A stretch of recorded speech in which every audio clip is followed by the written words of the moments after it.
organisé par toute la Macronie et qui a trouvé ses relais en instrumentalisant la police, la justice et les médias. J'adresse d'abord un salut très amical à toutes celles et tous ceux qui nous ont envoyé des messages d'amitié et qui nous ont fait surtout la grande faveur de se souvenir que nous sommes des gens honnêtes, inhabitués aux perquisitions, auditions, confiscations diverses dont nous avons fait l'objet. Je ne parle pas de moi, bien sûr, parce qu'on pourrait dire que et mon âge et mon expérience m'auraient prémuni, mais je parle de mes plus jeunes collaborateurs, d'autrefois ou actuels, qui ont été perquisitionnés pour 10 d'entre eux pendant plus de 5 heures de rang, et ensuite auditionnés pour certains 6, 7 heures, comme s'ils étaient des voyous malfaisants. Pour leur honneur de militants politiques, je renouvelle ma protestation et la dénonciation contre ces odieuses violences psychologiques, car ceux qui les commettent savent que c'est une violence dont on ne se remet pas si facilement. Je remercie les syndicalistes, les associations et les partis politiques qui nous ont témoigné de leur compréhension, ayant analysé correctement qu'il s'agissait d'une offensive politique et d'une agression pour essayer, si l'on pouvait, de faire trébucher et peut-être même tomber la France insoumise. Nos équipes, nos militants. Naturellement, si c'était ça le but de la manœuvre, c'est un échec total. S'il s'agit de nous salir, je dois admettre que, au terme de 4 jours de bashing ininterrompu, il est certain que, sans doute, ici et là, des esprits faibles auront peut-être été impressionnés. Mais pour ce qui concerne l'essentiel de ceux qui se sont déjà rassemblés autour de nous, les 7 millions de personnes qui m'ont fait l'honneur de voter pour ma candidature, je ne crois pas que nous ayons été atteints, tout au contraire. Beaucoup ont été galvanisés, comprenant que la violence du choc que nous subissons est proportionnelle à la peur que nous inspirons, à juste titre, à nos adversaires. Je ne peux manquer, après cette liste de remerciements, de noter ceux que je ne remercie pas.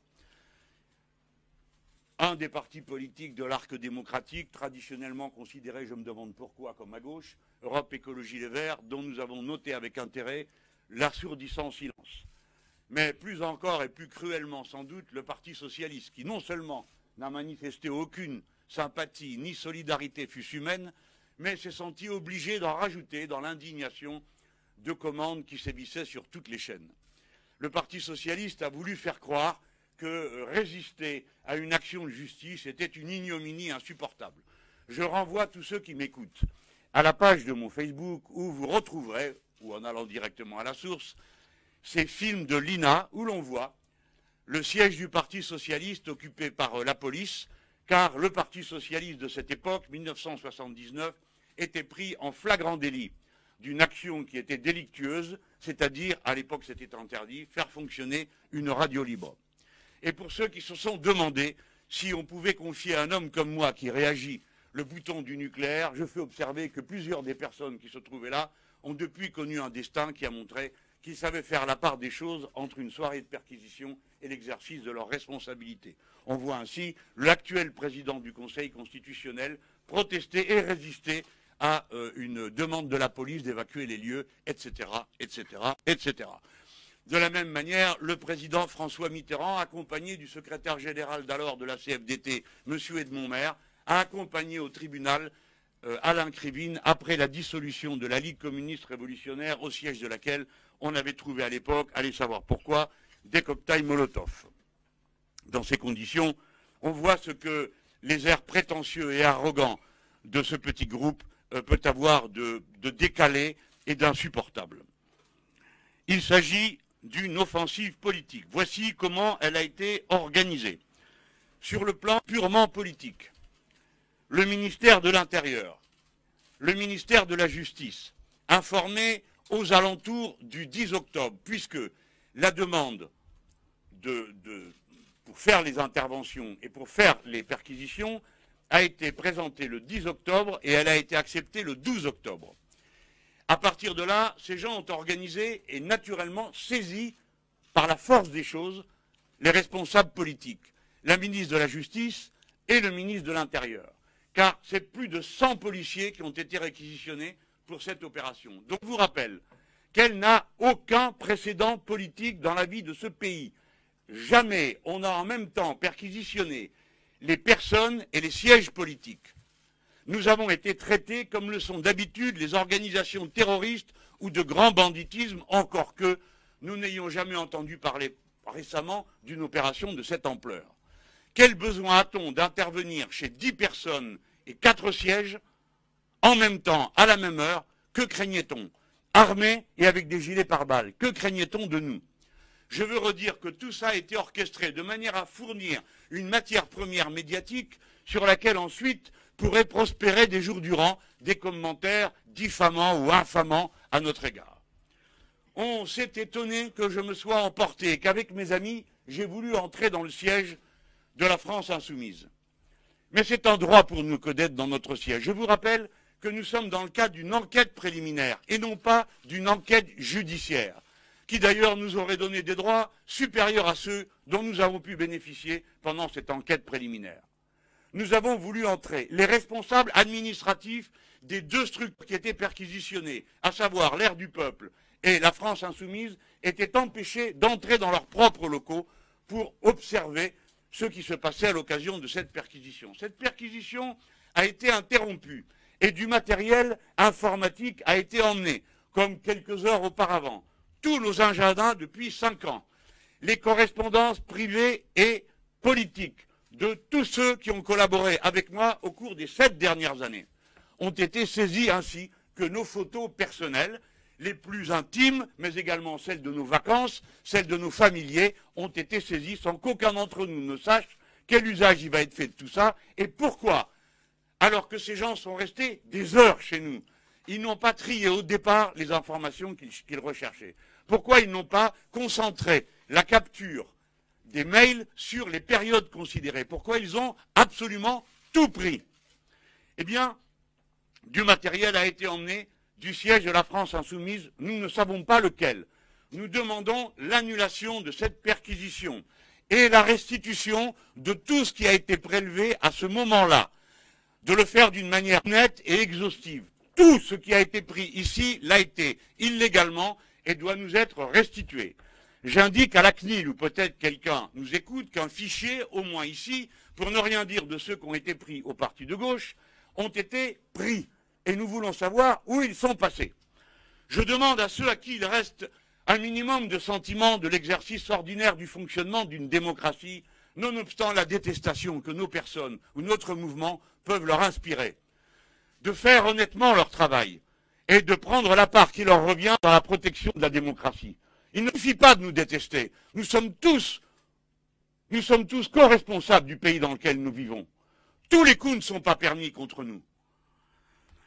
Maintenant, nous subissons depuis 4 jours, alors que nous sommes en session parlementaire, une désorganisation totale. Hier, ma directrice de cabinet a été auditionnée pendant 7 heures. Elle est la directrice de cabinet du groupe. Auparavant, la secrétaire générale du groupe a vu tout ce que contenait son ordinateur et son téléphone confisqués. Pourquoi tout ça est-il possible?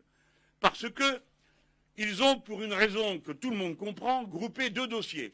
Celui de la dénonciation de Madame Montel, qui m'a dénoncé comme ayant abusé de l'usage de mes assistants parlementaires au service du parti dont je suis membre. Ce qui prouve à quel point on ne comprend rien à ce qu'est le fonctionnement et le travail d'un assistant parlementaire, qui laisse fort peu de temps, figurez-vous, pour ne pas dire aucun temps, pour participer à d'autres activités. Qui plus est, dans mon cas personnel, mes assistants parlementaires avaient interdiction d'exercer des responsabilités au Parti socialiste, au parti de gauche. Et ensuite, oui, j'ai été membre des 2. Alors, je vous fais un paquet groupé avec sénateurs socialistes et parlementaires.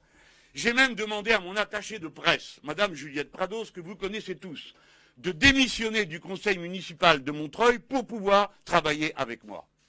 Et ils ont eu l'interdiction formelle de se mêler des activités du parti. Non pas parce qu'il y aurait eu quelque chose de déshonorant à le faire, mais tout simplement parce que je ne voulais pas que la vie de mon parti, le parti de gauche, soit éventuellement perturbée par la proximité qui se constatait entre mes assistants, moi, et les diverses querelles auxquelles il est normal de participer quand on est membre d'un parti. Je sais bien pourquoi j'ai créé un mouvement et pas un parti. Mais en groupant les 2 dossiers, on a permis comme ça d'avoir une vision incroyable, et aujourd'hui, le pouvoir politique dispose de toutes les informations sur la vie du parti de gauche depuis sa création en 2008, puisque les personnes qui perquisitionnaient le siège du parti de gauche nous ont dit que, compte tenu de notre comportement au siège du mouvement La France Insoumise, tous les disques durs seraient confisqués, et ils l'ont été, et ils nous ont été restitués hier. C'est donc, premièrement, le siège de la France Insoumise. Deuxièmement, celui du parti de gauche. Troisièmement, celui de l'Air du Peuple, qui ont été perquisitionnés, ainsi que celui de notre prestataire de service, la société Mediascope, qui nous a servi de société de consommation pendant de communication pendant, excusez-moi, je suis très fatigué, qui nous a servi de société de communication pendant la campagne électorale. Pour que chacun comprenne la nature de ma fatigue. Je suis président d'un groupe et nous sommes dans le débat budgétaire. Je participe donc à l'organisation de ce débat.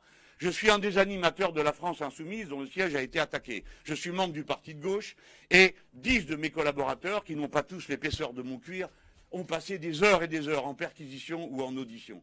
Et je considère que c'est mon devoir de chef et d'amis que de les assister tous, parce que tous ont vécu ces 4 journées comme une violence psychologique personnelle. Voilà ce qui vous explique qu'il peut m'arriver d'être fatigué et parfois de crier plus fort qu'il ne le faudrait. Mais je demande quel être est capable de manifester dans une telle situation autre chose qu'une immense colère. Je veux vous dire que je me tenais fort tranquille à mon domicile subissant cette humiliante perquisition commencée à 7 heures du matin. Et ce n'est que parce que j'ai découvert, grâce à la présence après son arrivée, de mon ami le député européen Younous Omarjee, qu'en même temps avaient lieu toutes ces perquisitions partout, que réellement j'ai compris que j'avais affaire à une offensive politique et que j'ai décidé de passer à la contre-offensive politique. Je suis en ce moment dans cette contre-offensive. Je viens. Sur cette histoire d'assistant parlementaire, je réaffirme sur l'honneur que nous nous sommes toujours conformés exactement au règlement européen. Pour ceux qui en douteraient, mon directeur de cabinet, Laurent Mafféis, avait demandé à chaque étape à l'administration du Parlement européen si les dispositions que nous avions prises étaient conformes au règlement du Parlement européen. Au moment où la campagne électorale a commencé, mon directeur de cabinet est allé consulter l'administration du Parlement européen pour examiner, tâche par tâche, qui pouvait être compté pour combien d'heures, qui au Parlement européen, qui devait être mis en congé. Certains ont été mis en congé, d'autres ont vu leur temps de travail diminuer pour le Parlement européen, et ainsi de suite. Cette situation a donné lieu, après la dénonciation de Madame Dumontel, copieusement et généreusement reproduite, sans aucune vérification du bien fondé de ce qu'elle affirmait, a donné lieu à une nouvelle question posée par le Parlement européen en novembre 2017, me donnant comme date limite pour y répondre la date du 5 janvier 2018. J'ai envoyé ma réponse le 3 janvier 2018. Elle répond point par point à toutes les questions qui ont été posées à tous mes assistants de l'époque, dans toutes les auditions. Il aurait suffi de me demander quelles dispositions on aurait pris, quelles dispositions nous avions pris avec nos assistants, j'aurais remis ces courriers comme preuve de ma bonne foi et j'aurais montré, sans qu'il y ait besoin de mobiliser une armada pareille, que nous sommes dans cette affaire absolument de bonne foi, absolument honnête, absolument régulier dans notre façon de travailler. Mais je veux dire ceci, c'est une idée tout à fait extravagante de penser qu'un assistant parlementaire d'un homme politique comme moi, président d'un parti et candidat à une élection présidentielle, n'a aucun engagement politique et ne sait pas ce qu'il fait, ni comment. Le travail d'un parlementaire est un et indivisible. Un et indivisible. Je suis député du matin au soir, la nuit et le jour, dans tout ce que je fais, puisque d'ailleurs vous m'observez sans arrêt, et que où que ce soit, quelles que soient les circonstances, tout est mis sur le plan de la politique, vous le savez mieux que personne. Et ceci vous expliquera un point de détail qui a échappé aux incultes. L'expression « ma personne est sacrée » est une expression dont vous trouverez l'explication dans le Littré, un dictionnaire bolchevique bien connu, dans lequel on fait référence à l'histoire profonde qui fait que les tribuns du peuple, dont je m'honore de faire partie, et les parlementaires, depuis la Première République France, sont déclarés inviolables et qu'ils bénéficient d'un certain nombre de protections. Que ces protections font qu'ils ne sont pas sur tous les plans, sur le même plan que tous les citoyens en effet. Et vous autres journalistes, Vous le savez mieux que personne, puisque vous disposez aussi de protection légale qui protège vos sources, vos personnes, au point qu'une des perquisitions mercredi matin a failli être séance tenante, annulée et interrompue parce que une de mes collaboratrices vit avec quelqu'un qui a à voir avec la presse. Donc vous le savez aussi bien que moi. Et c'est donc faire preuve d'une mauvaise foi que de prétendre que je prétendais me placer au-dessus de la loi. Je n'ai jamais prétendu me placer au-dessus de la loi. Aucun d'entre nous ne l'a prétendu. Nous demandons à être traités comme des justiciables ordinaires en situation comparable. Pourquoi suis-je perquisitionné à 7 heures du matin, ainsi que tous mes anciens assistants, alors qu'aucune des 16 autres personnes dénoncées par Madame Montel ne l'a été, ni même interrogée? Madame Montel a dénoncé 17 personnes. Il en reste 16 qui doivent donc s'attendre à tout moment à voir surgir des policiers armés dans leur domicile, 7 heures du matin, j'en suis sûr, puisque la loi est la même pour tout le monde, paraît-il, et que personne n'est au-dessus de l'application de la loi.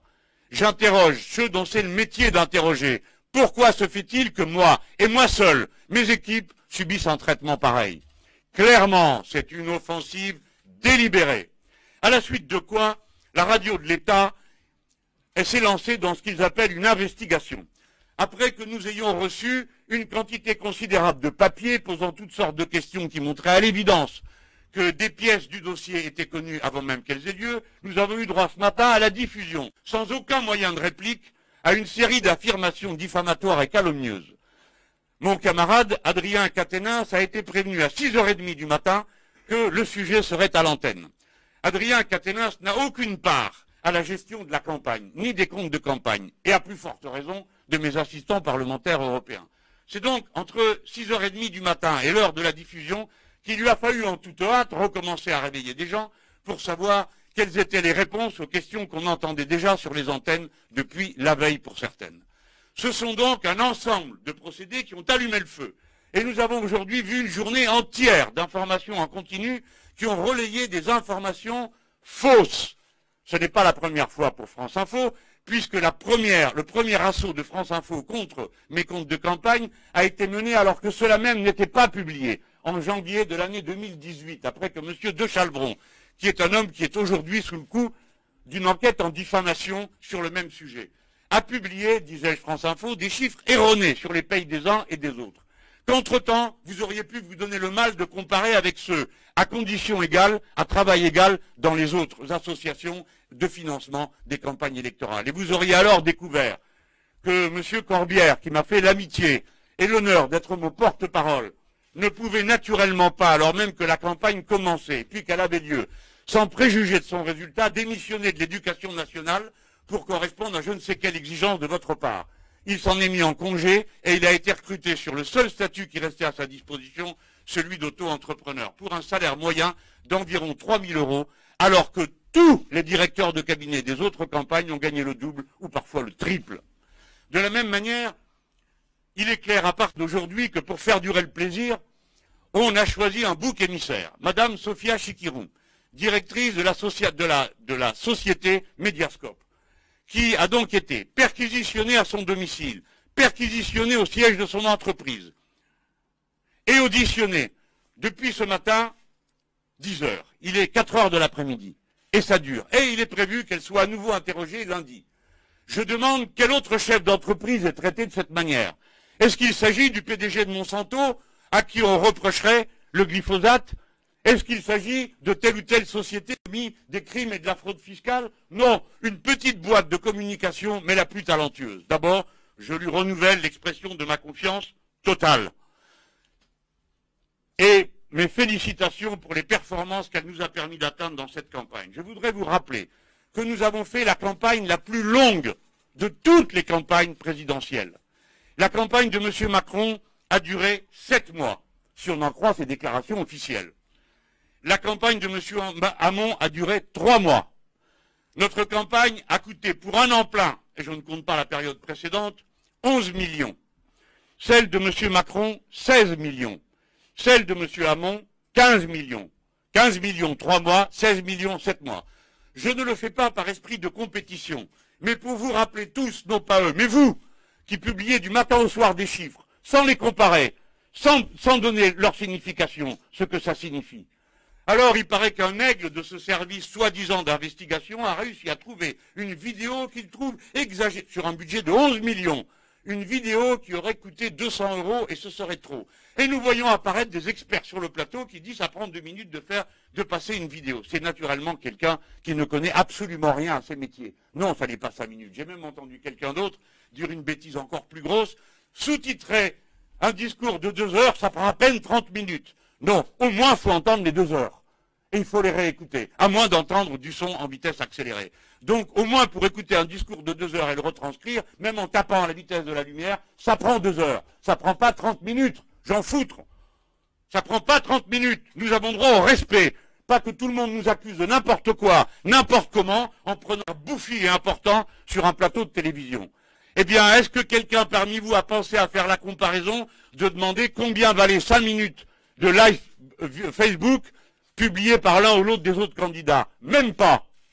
Même pas. Moi, je vais procurer une facture de quelqu'un qui n'a rien à voir avec tout ça et qui, pour 2 minutes, a eu 250 € de facture. Alors, puisque, paraît-il, toutes les rédactions ont à nouveau envoyé tout le monde au siège de la commission des comptes de campagne pour examiner quels comptes, les miens, seulement les miens, encore une fois, sans comparer avec rien ni personne, dans cette entreprise qui veut nous détruire, salir notre honneur, épuiser notre résistance psychologique. En vain. Maintenant, c'est nous qui vous posons des questions à vous, qui êtes censés être là pour faire la lumière, établir la vérité, révéler ce qui est caché. Combien coûte une vidéo dans les autres comptes de campagne? Pourquoi les autres ont-ils dépensé tant de plus que nous? Comment expliquez-vous que pour ce qui concerne le coût total des clips, on trouve 152 000 € pour un clip chez M. Macron et 108 000 € pour 20 clips dans mon compte de campagne? Comment trouvez-vous 103 000 € pour 8 mois de conseil pour M. Macron et 80 000 €